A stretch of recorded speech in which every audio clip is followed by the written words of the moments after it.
जय श्री कृष्णा मित्रों, आपका हार्दिक स्वागत है आपके अपने YouTube चैनल प्राचीन ऐतिहासिक कहानियों पर।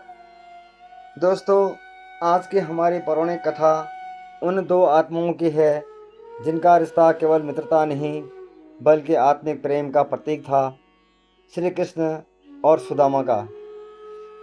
मित्रों, कहा जाता है द्वारका की सुंदर नगरी में जब श्री कृष्ण अपने दिव्य स्वरूप में विराजमान थे, तभी एक दिन उनके बचपन के सखा सुदामा उनके दर्शन हेतु पहुँचे। गरीबी ने सुदामा को तोड़ दिया था, लेकिन उनके हृदय की श्रद्धा अडिग थी। श्री कृष्ण ने उन्हें ससम्मान गले लगाया और अपने राजमहल में विराजमान कराया। दिन बीते, सुदामा वहीं द्वारका में ठहरे रहे। एक दिन उन्हें स्नेह भरे स्वर में श्री कृष्ण से कहा, कान्हा, मैं तुम्हारी लीलाओं की बातें बहुत सुनी हैं। लोग कहते हैं तुम्हारी माया असीम है। मैं भी देखना चाहता हूँ तुम्हारी वो माया। कान्हा, कैसी होती है? भगवान श्री कृष्ण मुस्कुराए। उनकी आंखों में कोमल चमक थी। उन्होंने कहा, सखा, माया को देखना इतना सरल नहीं है। उसे समझने के लिए हृदय में समर्पण चाहिए। पर सुदामा अपने बाल सुलभ जिद पर अड़े रहे। मुझे देखनी है कान्हा, बस एक बार दिखा दो। श्री कृष्ण ने हंसते हुए कहा, ठीक है सखा, जब समय आएगा मैं तुम्हें अपनी माया दिखाऊंगा। मित्रों, चैनल को लाइक, शेयर, कमेंट और सब्सक्राइब करना ना भूलें। आइए सुनते हैं विस्तार पूर्वक। सुदामा ने एक बार श्री कृष्ण से पूछा, कान्हा, मैं आपकी माया के दर्शन करना चाहता हूँ, कैसी होती है?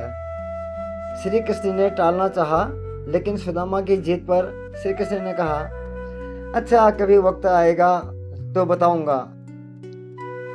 एक दिन श्री कृष्ण कहने लगे, सुदामा, आओ गोमती में स्नान करने चलें। दोनों गोमती के तट पर गए, वस्त्र उतारे, दोनों नदी में उतरे। श्री कृष्ण स्नान करके तट पर लौट आए, पीताम्बर पहनने लगे। सुदामा ने एक और डुबकी मारी तो भगवान श्री कृष्ण ने उन्हें अपनी माया का दर्शन करा दिया।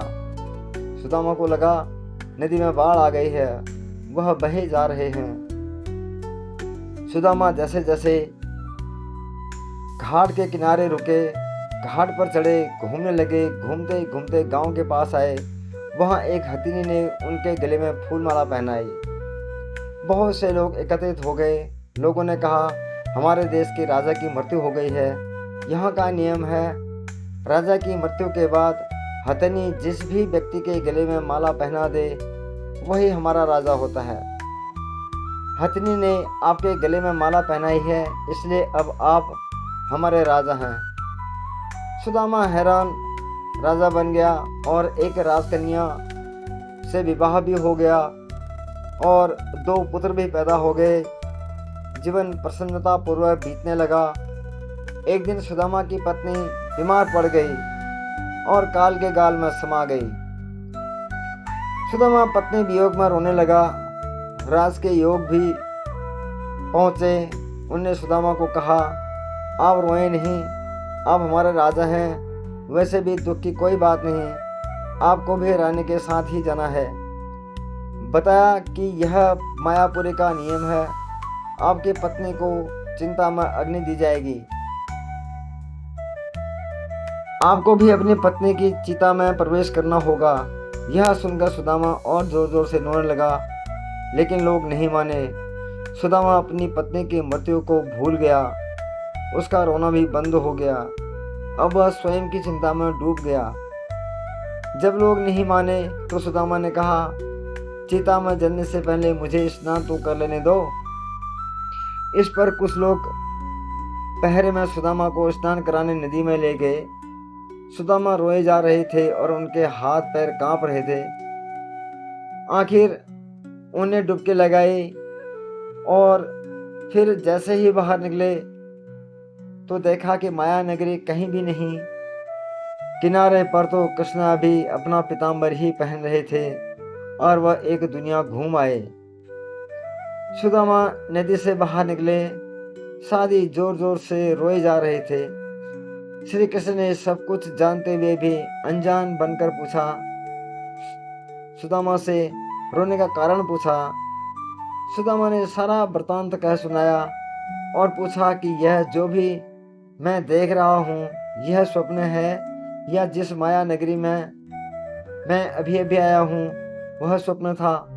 भगवान श्री कृष्ण बोले, यही सच है, मैं ही सच हूँ। मेरे से भिन्न जो भी है वह मेरी माया ही है। जो मुझे ही सर्वत्र देखता है, महसूस करता है, उसे मेरी माया स्पर्श नहीं करती। जो श्री कृष्ण से जुड़ा है वह नाचता नहीं, भ्रमित नहीं होता। दोस्तों, ये थी श्री कृष्ण और सुदामा जी की कहानी। मुझे उम्मीद है आपको यह कहानी अच्छी लगी होगी। दोस्तों, वीडियो को लाइक, शेयर, कमेंट और सब्सक्राइब जरूर करें। धन्यवाद। आपका दिन मंगलमय हो। वसुदेव सुतं देवं कंस चारूणमर्दनं देवकी परमानंद कृष्णं वंदे जगद्गुरुं।